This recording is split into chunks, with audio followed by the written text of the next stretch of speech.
እኔ አንተ ላይፍ የበጠበጥኩኝ እያስመሰል አንተ ግን በጀርባ ጀርባ የምትሰራው ነገር እና እኔ ዝም ስለምል አንተ ጥሩ መስለህ ለመታየት አትሞክር። በቃ የትኛውም ሰው የት ልትሄጂ ያልኩበት ምክንያት ልጅ ጥለሽ ነው የምትሄጂው ነው እንጂ እውነት አንቺን ፈልጌ ምናምን ነገር እንዳልሆነ ግልጽ እኮ ነው። አይደለም ግልጽ ነው። ማንም ሰው ቢያየው ግልጽ ነገር ነው ይሄ። ስለዚህ አሁንም ቢሆን የምትሄጂበትን ቦታ ተናግረሽ የት ልትሄጂ ነው ሌላ ነገር ነው። ምን ጉዳይ ገጥሞሽ ነው? እስከ ስንት ቀን የምትቆዩ? ለምንድን ነው የምትቆዩ? አይመለከትም። ዲቴል ስለ እኔ ላይፍ የማወቅ መብት የለህም በዚህ ሰዓት። ገባ? ላይክ እንደ በፊቱ እኔን እንትን ለማለት አትሞክር። ሲጀመር እኔ አይደለም ቆዩ ሩታ አትሞክር። እኔ የምለው ሲጀመር እናንተ ልጅነት የምታቆሙት መቼ ነው? አንተ ልጅነትን የምታቆሙ መቼ ነው? አንቺስ ብትሆኚ መቼ ነው የምታቆሙ? እናንተ ቢያንስ እንኳን ለምንድን ነው የማትደማመጡት እንዴ? የሰው ልጅ እኮ በመደማመጥ ብዙ ነገር ማሸነፍ ይችላል አይደለም እንዴ? አንተ ቢያንስ እሷ የምትለን አድምጠህ፣ አንተም ደግሞ እሷ አንቺ እሱ የሚልሽን አድምጠሽ ለማውራት ራሱ እኮ የሚሻላችሁ እሱ ነው አይደለም? አንተ አሁን እሷ አንተ የሆነ ነገር ስትል ሌላ ነገር አስበው ነው ትላለህ። እሷ ደግሞ የሆነ ነገር ስትል ሌላ ነገር አስባ ነው ትላለህ። ምንድን ነው የምታስበው? እኔ ማድረግ ነው የምፈልገው ሲጀመር በሁለታችሁ ማለት ይሄ እኔ የምፈልገው ዛሬ እኔ ሲጀመር በጣም ተናድጄ ነው የመጣሁት። ቤተሰብ በጣም እኔ ከጋሼ ጋር በጣም በብዙ ነው ያወራ ነው ከእሱ ጋር ምክንያቱም በእንደዚህ አይነት ጉዳይ የእነዚህ ልጆች ጉዳይ ይቁም በቃ። እሷም ኑሮ አንትኑ እሱም ኑሮ ሊኖር ብለን ወስነን ነው ዛሬ የመጣሁት። ገብቶሃል አይደለም? አንተም አርፈ ኑሮህን መኖር፣ እሷም ደግሞ አርፋ ኑሮህን መኖር። አንቺም በሱ ጉዳይ ላይ ጣልቃ ገብተሽ የሆነ ነገር ማለት የለብሽም። አንተም በእሷ ጉዳይ ላይ ጣልቃ ገብተህ የሆነ ነገር ማለት አይገባም። የፈለገችበት መሄድ ትችላለች፣ ያሻትን ማድረግ ትችላለች። ልጅህን ማየት ስትፈልግ ልጅህን የመከልከል ምንም መብት የላትም። ልጅህን መንግስት ፈቅዶልሃል፣ ብሎሃል። ልጅህን መንከባከብ ባለብህ ተንከባከብ ብሎሃል። ከዛ ባለፈ በእሷ ህይወት ላይ አንተ ማያገባህም ነው ምን ለሆነ አክል ቀናቶች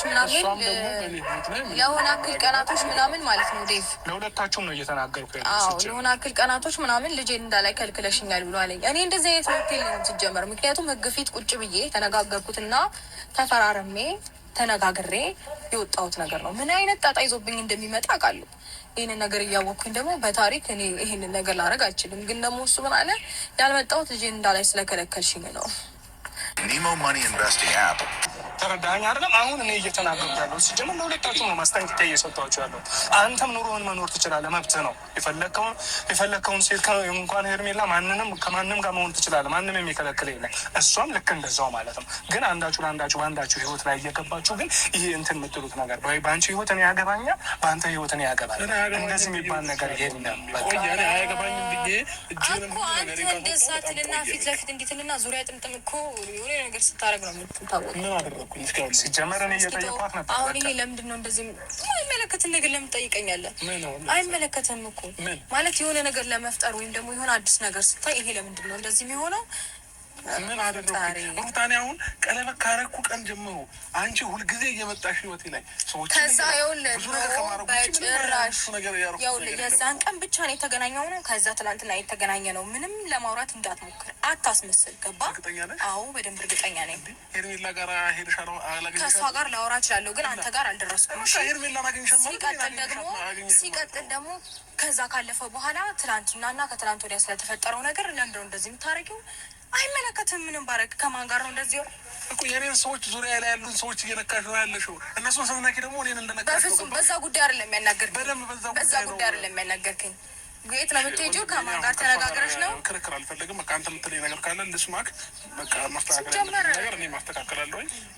ምንም ክርክር ውስጥ አይደለም እኮ ሲጀመር። ሁለታችሁም ልትከራከሩም እኮ አይገባም። በመጀመሪያ ደረጃ እኔን አቁማችሁ ሁለታችሁም ልትከራከሩ አይገባም።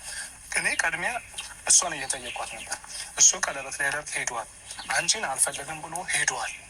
ከዛ ባለፈ አሁን አንቺ ይሄንን ልጅ ሌላ ህይወት ላይ ሌላ የሰው ልጅ ጓደኛ ሊይዝ ይችላል። በቃ ተማሩ በአንቺ ምናልባት ጓደኛ ይዞ ሊይዝ ይችላል። ነገር ግን እስከ ቀለበት ደረጃ ከደረሰ ከዚህ በኋላ አንቺ ሄደሽ ለምን ያንን ቀለበት ረበሽ ብዬ በፊት ለፊቷ እየጠየኳት ነበር። ምክንያቱም ያደረግሽው ነገር ልክ አይደለም እያልኳት ማለት ነው። ተረዳኸኝ አይደለም? ዙሪያ ላይ እሷ አንተ ዙሪያ ላይ ብትዞርም ምንም ብትል አንተ ነካች ማለት አይደለም። ተረዳኸኝ አይደለም? እንዴት አትነካኝም? ቆይ ሄዳ ሄርሜላን እንዴት? እሺ ታዲያ ቆይ አንተ እሺ ሄርሜላን ስለነካቻት እሺ መታ እሷን የሆነ ነገር ልትማንተ አሁን አንተ እንደዛ ልታስብ ነው። ለእኔ አሁን በግልጽ ላውራልህ ችግር የለውም። ከእንትና ጋራ ከዩና ከደስታ ጋራ ሰሞኑን ተገናኝቻለሁ። የሆነ ያወራነው ነገር አለ። ከዛ በኋላ ከዛ ጋር አያይዞ ማየውን ጥያቄ እየጠየቀኝ ነው። ያገባሃል? ያገባሃል ወይ? የት ነው የምትሄጂው? የት ነው የምትሄጂው? ሲጀመር ጋር ስለተገናኘሽ ነው ወይ? አያገባህም ሲጀመር የሆነ እኔ የምለው ሁለታችሁ የሆነ በግል ሁለታችሁ የምታወሩት ነገር ወይ ለእኛ ነግራችሁን የሆነ ነገር መፍትሄ አንፈልግለትም አይደለም። እሷም እንግዲያው ምን እሺ አሁን እሺ ሩታ ውሸታም ናት ልበል ወይስ አንተ ልክ ነህ ልበል? ነገር በሙሉ ውሸታም ናት። እንዴት ውሸታም ናት? የምታወራው ነገር እንዴት ውሸታም ናት ማለት ትችላለህ? እንዴት ውሸት ነው ብዬ ልመን? ይቺ ልጅ እኮ እየተናገረች ነው ያለችው አይደለም እንዴ? አንተ ለምንድን ነው ደውለህ ሲጀምር የምጨቀጭ? መብቷ ነው። ምን ማንም አልጨቀጭ አውቃ ነው ይሄንን ለአንተ እየነገረች ያለችው አንተን ለማሳመን ነው። ወንድም ምንድን ነው የምታሳምነኝ? ያልሆነ ስንት ነገር ይዛ እየመጣች አይደል? እርጉዝ ነኝ ብላ መጣች። ያው ሲጋለጥባት ዝም አለች። ምንድን ነው ሲጋለጥባት ዝም አለች? ይኸውልህ ወንድም እኔ በቃ ሞራሉ ካለ ማለት ነው። ሞራሉ ካለ ካልፈራክ ከእሷ ጋር ማውራት አልፈልግም። ሁልጊዜም ነው ሞራሉ ካለህና ካልፈራክ አሁኑን እንሂድ። ሲጀመር ችግር የለብኝም። አንተ አሁን እኔ አብርሽ አንተ ነው የፈለግኩት። ዋናው ነገር ሁለታችሁን የሚያገናኟችሁ እኔ እናንተ በግል ማውራት ያለብን እንደ ወንድም እናወራለን። ስማኛ እንዴ በግል ማውራት ያለብኝ እንደ ግል እናወራለን። ነገር ግን ሁለታችሁንም እዚህ ጋር አቁም ያወራኋችሁ ምክንያት ለምንድን ነው ብትለኝ ሁለታችሁ ከአሁን በኋላ ስትጨቃጨቁ ማየት አልፈልግም። አንዳችሁ በአንዳችሁ ጉዳይ ህይወት ላይ እንዳትገቡ ሁለታችሁንም ለማስጠንቀቅ ነው። አንተን መናገር ባለብኝ መንገድ እናገርሃለሁ። ሩታንም በፊት ለፊት እያናገርኳት ገብቷል አይደለም? እሷም የአንተ ህይወት ላይ እንዳትገባ አንተም የእሷ ህይወት ላይ እንዳትገባ የፈለገችውን መሆን ትችላለች። ጓደኛ መያዝ መብቷ። አንተ ትናንት ቀለበት አረክ አይደለም? እሷም ነገ ቀለበት ማድረግ መብቷ እያለች ነው። የሆነ አዲስ ነገር ጣልቃ አልገባም ወንድሜ። የፈለገ ነገር ቢሆን ጣልቃ አልገባም። የፈለገችውን መሆን ትችላለች በቃ